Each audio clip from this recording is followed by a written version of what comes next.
everybody. Thanks so much for joining. Today, I am very excited to be introducing the new book we will be focusing on for book club. The novel is The Lion, the Witch, and the Wardrobe, and the author is C.S. Lewis. We will be reading Chapter 1, Lucy Looks into a Wardrobe. Chapter 1. Once, there were 4 children whose names were Peter, Susan, Edmund, and Lucy. This story is about something that happened to them when they were sent away from London during the war because of the war graves. They were sent to the house of an old professor who lived in the heart of the country, 10 miles from the nearest railway station and 2 miles from the nearest post office. He had no wife and lived in a very large house with a housekeeper named Miss McCready and 3 servants. Their names were Ivy, Margaret, and Betty. They do not come into the story much. He himself was a very old man with shaggy white hair, which grew over most of his face as well as on his head. And they liked him almost at once. But on the first evening when they came out to meet them, at the front of the door, he was so odd-looking that Lucy, who was the youngest, was a little afraid of him, and Edmund, who was the next youngest, wanted to laugh and had to keep on pretending he was blowing his nose to hide it. As soon as they had said goodnight to the professor and gone upstairs on the first night, the boys came into the girls' room, and they all talked it over. "We've fallen on our feet, and no mistake," said Peter. "This is going to be perfectly splendid. That old chap will let us do anything we like." "I think he's an old dear," said Susan. "Oh, come off it," said Edmund, who was tired and pretending not to be tired, which always made him bad-tempered. "Don't go on talking like that." "Like what?" said Susan. "And anyway, it's time you were in bed." "Trying to talk like mother," said Edmund. "And who are you to say when I'm to go to bed? Go to bed yourself." "Hadn't we all better go to bed?" said Lucy. "There'd sure be a row if we were heard talking here." "No, there won't," said Peter. "I tell you, this is the sort of house where no one's going to mind what we do. Anyway, they won't hear us. It's about 10 minutes walk from here down to the dining room, and any amount of stairs and passages in between." "What's that noise?" said Lucy suddenly. It was a far larger house than she had ever been in before, and the thought of all those long passages and rows of doors leading into empty rooms was beginning to make her feel a little creepy. "It's only a bird, silly," said Edmund. "It's an owl," said Peter. "This is going to be a wonderful place for birds. I shall go to bed now. I say, let's go and explore tomorrow. You might find anything in a place like this. Did you see those mountains as we came along? And the woods? There might be eagles. There might be stags. There will be hawks." "Badgers," said Lucy. "Foxes," said Edmund. "Rabbits," said Susan. But when the next morning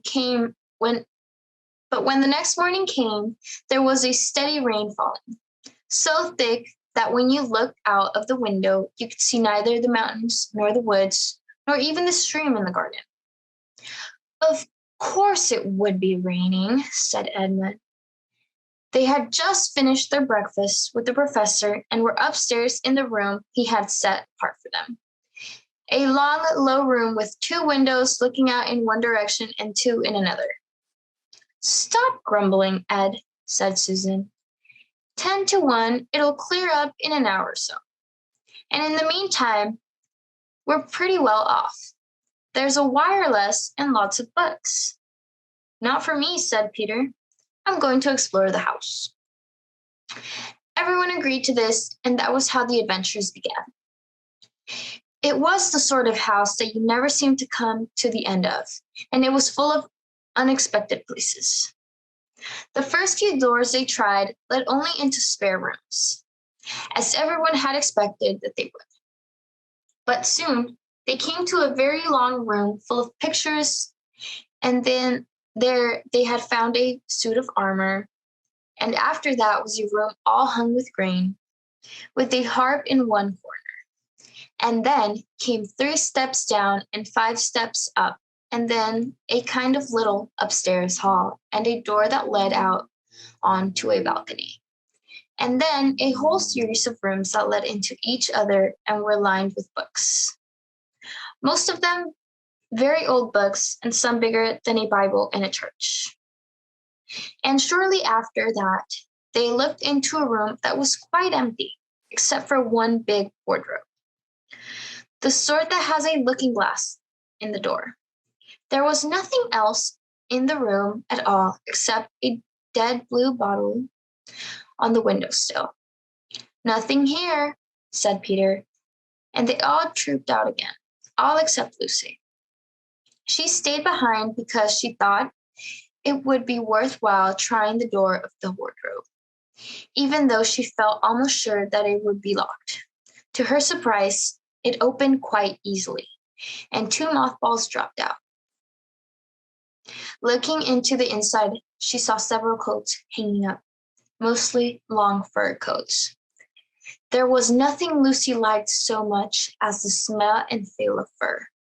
She immediately stepped into the wardrobe and got in among the coats and rubbed her face against them, leaving the door open, of course, because she knew that it is very foolish to shut oneself into any wardrobe.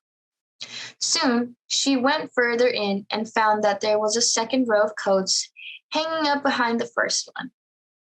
It was almost quite dark in there, and she kept her arms stretched out in front of her so as not to bump her face into the back of the wardrobe. She took a step further in, then 2 or 3 steps, always expecting to feel woodwork against the tips of her fingers. But she could not feel it. "This must be a simply enormous wardrobe," thought Lucy, going still further in and pushing the soft folds of the coats aside to make room for her. Then she noticed that there was something crunching under her feet. "I wonder is that more mothballs," she thought, stooping down to feel with her hand.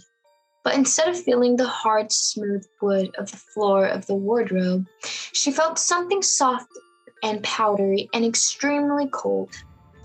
"This is very queer," she said, and went on a step or 2 further. Next moment, she found that what was rubbing against her face and hands was no longer soft fur, but something hard and rough and even prickly. "Why, is it just like branches of trees?" exclaimed Lucy. And then she saw there was a light ahead of her, not a few inches away where the back of the wardrobe ought to have been, but a long way off. Something cold and soft was falling on her. A moment later, she found that she was standing in the middle of a wood at nighttime, with snow under her feet and snowflakes falling through the air. Lucy felt a little frightened, but she felt very inquisitive and excited as well. She looked back over her shoulder, and there, between the dark tree trunks, she could still see the open doorway of the wardrobe, and even catch a glimpse of the empty room from which she had set out. She had, of course, left the door open, for she knew that it was a very silly thing to shut oneself into a wardrobe. It seemed to be still daylight there. "I can always get back if anything goes wrong," thought Lucy. She began to walk forward, crunch, crunch, over the snow and through the wood towards the other light. In about 10 minutes, she reached it and found it was a lamppost. As she stood looking at it, wondering why there was a lamppost in the middle of the wood, and wondering what to do next, she heard a pitter-patter of feet coming towards her. And soon after, a very strange person stepped out from among the trees into the light of the lamppost. He was only a little taller than Lucy herself, and he carried over his head an umbrella, white with snow. From the waist upwards, he was like a man, but his legs were shaped like a goat's. Their hair on them was glossy black, and instead of feet, he had a goat's hoofs.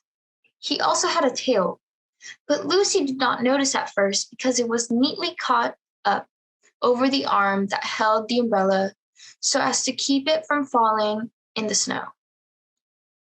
He had a red woolen muffler round his neck, and his skin was rather reddish too. He had a strange but pleasant little face, with a short pointed beard and curly hair, and out of the hair there stuck two horns, one on each side of his forehead. One of his hands, as I have said, had the umbrella, and the other arm he carried several brown paper parcels.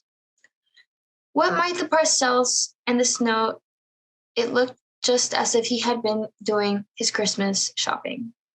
He was a fawn, and when he saw Lucy, he gave such a start of surprise that he dropped all his parcels. "Goodness gracious me!" exclaimed the fawn. So, now that we have read the chapter, I would like to propose some critical thinking questions for you guys.